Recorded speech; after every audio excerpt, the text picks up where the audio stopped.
the heart of a bustling city, a psychiatric hospital hides a dark secret, a patient consumed by the very fire that should have killed her, waiting to claim anyone who dares enter her room. Dr. Evelyn Graves, a dedicated psychiatrist, had spent years treating the most troubled minds. Her compassion was unmatched, and she had a reputation for taking on the most challenging cases. But there was one patient she could never reach, a woman who had been in the hospital longer than anyone could remember, a woman known only as the last patient. Evelyn had heard the stories. The patient had been admitted decades ago after a fire ravaged the old asylum where she was first held. They said she had been the sole survivor, found in the ruins, her mind shattered by the horrors she had witnessed. The new hospital had taken her in, but no treatment had ever worked. She was a ghost in the system, a forgotten soul who never left her room. Intrigued and determined to help, Evelyn decided to take on the case. She requested access to the patient's file, but it was strangely sparse. Just a name, now crossed out, and a few cryptic notes about her condition. Undeterred, Evelyn made her way to the secluded wing where the patient resided. As she approached the room, the temperature dropped. The air was thick with the smell of burning, a scent that grew stronger with each step. Evelyn hesitated at the door, feeling an unnatural chill. She pushed it open, stepping into the dimly lit room. The last patient sat in a corner, her back to the door, her hair matted in gray. The walls around her were covered in soot-streaked handprints, and the faint outline of old scorch marks marred the ceiling. Evelyn's heart raced, but she forced herself to stay calm. "Hello," she said gently. "I'm Dr. Graves. I'm here to help you." The patient didn't respond. Evelyn moved closer, noting the faint sound of breathing, slow and ragged, like the patient was struggling with each inhale. The smell of smoke intensified, making Evelyn's eyes water. "I want to understand what happened to you," Evelyn continued. "And can you tell me about the fire?" For the first time, the patient stirred. She turned her head slightly, and Evelyn caught a glimpse of her face, hollow eyes that seemed to look right through her, and a twisted smile that sent a shiver down her spine. "Why are you here?" the patient rasped, her voice barely above a whisper. Evelyn's throat tightened.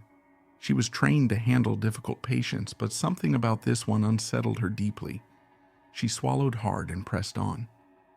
"I'm here to help you," Evelyn repeated, trying to keep her voice steady.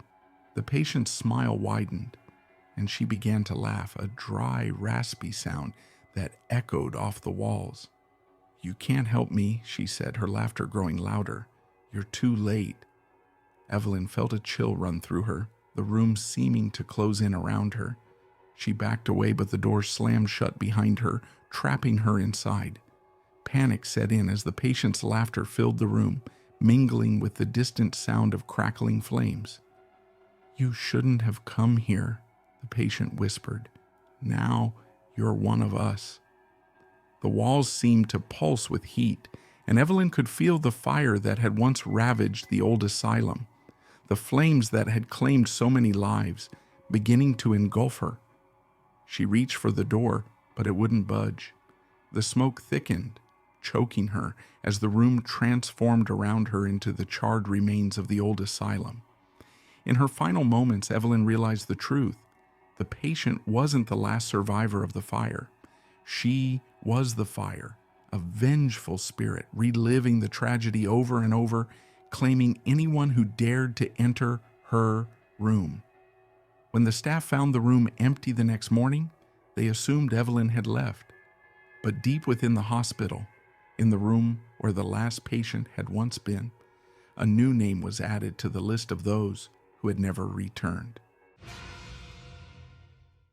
A dark secret hides in Kingsley House. She's next. In the remote town of Greenfield, Kingsley House loomed over the landscape, its dark history casting a long shadow. Built in the late 1800s, the estate was once a symbol of wealth, but a series of tragic deaths turned it into a place of fear and superstition. The locals avoided it, speaking of curses and spirits that roamed its halls. When Emily Ward inherited the estate, she saw it as an opportunity for a fresh start after a tough period in her life. Ignoring the locals' warnings, she moved in, determined to make it her home. At first, life in Kingsley House was uneventful. Emily spent her days cleaning, repairing, and exploring the sprawling, dusty rooms. The house creaked and groaned with age, but there was something more, a persistent feeling of being watched. The sensation grew stronger each day, but Emily dismissed it as her imagination running wild in the old isolated house. One evening, while organizing the attic, Emily discovered a hidden compartment in the floor. Inside was an old journal, dusty and worn, belonging to her late uncle, the last resident of Kingsley House. As she read through the entries, her unease deepened. Her uncle wrote of strange noises at night, footsteps in the halls, whispers in the walls, and fleeting shadows. His entries grew increasingly frantic, and by the end he was convinced something was living in the walls, watching and tormenting him. Despite the chills running down her spine, Emily dismissed the journal as the ramblings of a troubled mind. But that night, the atmosphere in the house changed. The air felt thick. The shadows seemed to move on their own. As she lay in bed, she heard faint footsteps above her, growing louder until they stopped directly above her room. Determined to confront her fear, Emily grabbed a flashlight and went to the attic. The house was eerily silent, save for the creaking floorboards beneath her feet. In the attic, she noticed something she hadn't seen before, a small, almost hidden door in the wall. With trembling hands, she opened it and found a narrow passage leading deep into the walls of the house. The air inside was cold and damp, and the smell of decay was overpowering. As Emily ventured further, her flashlight revealed a small, secret room. Inside, she saw an old, tattered bed, personal belongings scattered around, and bones, human bones. The horrifying truth hit her. Someone had been living in the walls, hiding and watching her and her uncle before her. Panicked, Emily fled the passage and ran back to her bedroom, locking the door behind her. She called the police, who arrived quickly and searched the house. They found the hidden room and confirmed that someone had indeed been living there, but the intruder was nowhere to be found. Emily left Kingsley House that night, unable to bear the oppressive atmosphere any longer. The police never discovered who had been living in the walls, but they speculated it might have been a drifter or someone who had found the perfect hiding place in the old mansion. Emily moved far away, but the terror followed her.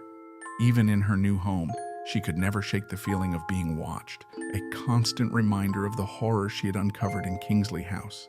The shadows of the past lingered, haunting her, a dark secret that refused to stay buried. Thanks for diving into the shadows with us. If you enjoyed this story, don't forget to hit the like button and subscribe for more spine-chilling tales. Stay curious, stay safe, and remember, sometimes the truth is scarier than fiction. Until next time, sleep tight if you can.